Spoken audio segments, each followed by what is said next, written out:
I believe in my heart and soul that I was born on this earth to fight. I fell upon fighting, I guess by accident, really. One of my best friends, Josh Keanu, started as funny in 9th grade. He's this big, goofy-looking kid. He's like 6'3", 6'4", maybe, 185 pounds, 200 pounds, like a big, goofy kid in 9th grade. I remember seeing him. He had this mohawk, this blue mohawk, and the gel he was using wasn't holding it, so he looked like a rooster. I wasn't even fighting yet. I was just like, look at this guy. I probably beat him up or something, you know? Like I probably beat this kid up, whatever.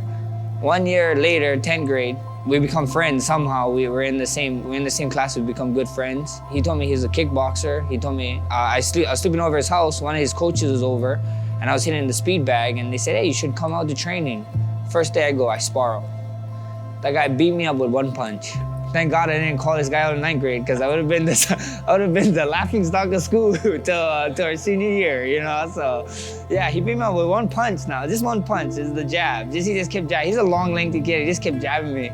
I swear he jabbed my face off, but it was crazy. And then Thursday came, and the coach asked me, "Hey, you want to fight Saturday? Somebody in your weight class just dropped out, and they're looking for a new guy, and it's a new guy fighting." And I was like, sure, why not? You know what I mean? You know, I was 16, and like $35 was the ticket. I was going to the fight anyway, and I was gonna buy a ticket for $35. So I was thinking like, $35 or get in a fight, get against a new guy, and we get in there and we do the damn thing, you know? And I went out there, I trained. That was Wednesday, trained Thursday. Friday we weighed in. Saturday we fought.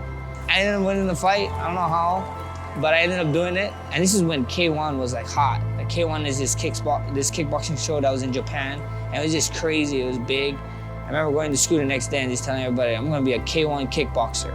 2 years later, we was becoming seniors, and that's the whole BJ Penn era.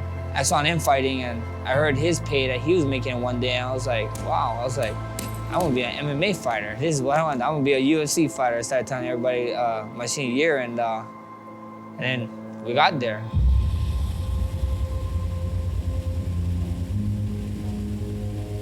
After high school, I moved to Iowa. I knew I was gonna fight. We had an opportunity to go train and whatever. We was gonna open up a gym or something. It was crazy, but a bunch of things fell through. And I remember living there for 4 months. We didn't have heat in the house. So I was dressing like I was going to, in Hawaii, we got this place called Ice Palace, it's ice skating. And I would dress like every night like I was going to Ice Palace to go sleep.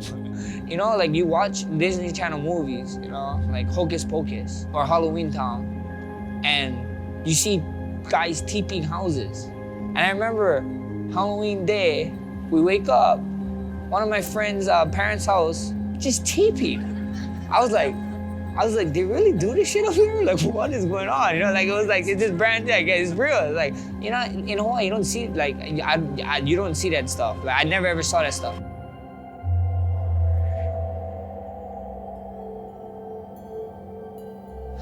Growing up, I didn't have a father. I was raised by my grandma and grandpa. My mom was always there, but she wasn't, you know, she was into drugs and stuff. My dad, he was kind of like not there at all, really. Like, he's in and out of my life, and then after 10, I never ever saw him. I always told myself, whenever I have a kid, I'm not gonna ever be out of his life. That's why I'm here today, though, if that makes sense. Like, I was pushed to a certain point because he wasn't there, and I got to use that to push me, you know what I mean? But if you ask any UFC guy, you know, for all you guys out there, you guys don't believe me, ask any UFC fan that watches UFC, and you ask them, who's the baddest man on the planet? You're looking at him right now. January 4th, 2012, we was in the hospital. 10:03 in the morning, I got an email, and it was the UFC contract. You know, I signed it, sent it back, and then at like 3:03, this little booger pops out, and I was like, what is this? You know, like, like you just feel all these emotions, and you're just like, there's no way I could ever love anything more than this, or I can, like, there's no way, like, you know, I love my grandma, I loved my grandpa. I was like, there's no way, there's nobody I'm ever gonna fucking love like this, you know. That's just what I thought, you know. And then it just pushed me to be great. Just 1 month later, we got it. I was a short notice fight, you know. Somebody fell out, And it was the guy's name was pretty big. His name was Dustin Poirier. He was, I didn't know, I think at the time I fought him, I think he was like number 5 or something in the world, number 6 in the world. I didn't care who he was, I was a young buck. And we was the headliner for the prelims. When we was in the back, I remember watching and just seeing and just being like, oh man, like not that much people. So I was thinking like, okay, this is like another fight for me, not too much people in the crowd, we'd be right, we'd be fine. Nope, everybody shows up right before the pay-per-view card. So we walk out.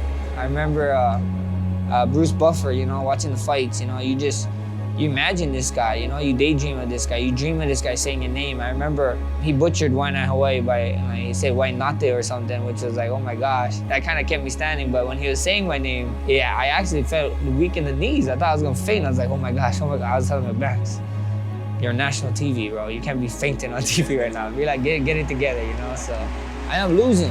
I ended up getting tapped out in the first round. It was a turning point for me, and it was great, A loss is only a loss if you don't learn, and I learned.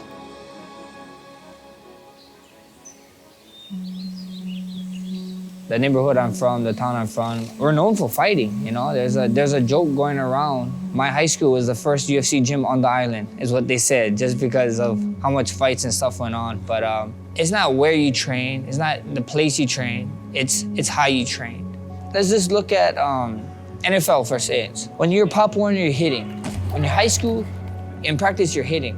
When you're college, it's kind of, depending on what college you goes, your hitting still. When you go to the pros, they don't ever hit at practice. Why?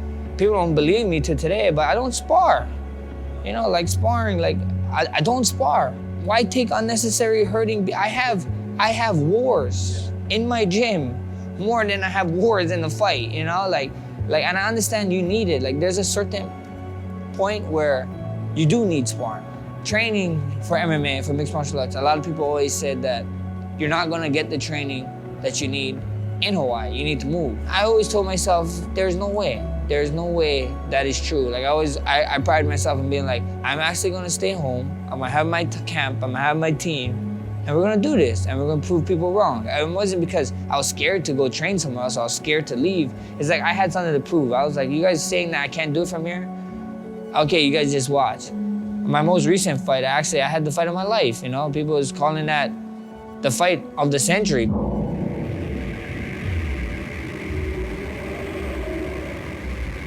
The nickname before was Little Evil, Dennis Pulver. He was one of my favorite fighters at the time. And I wanted a nickname because of him, so I had that nickname for a while. And then my first 4 pro MMA fights, I was known as Little Evil. I remember after one of these fights in Hawaii, I was on Maui, and a fan, like that's a random guy, I don't know who it was. He just walked up to me, hey, can I talk to you real quick? I was like, yeah.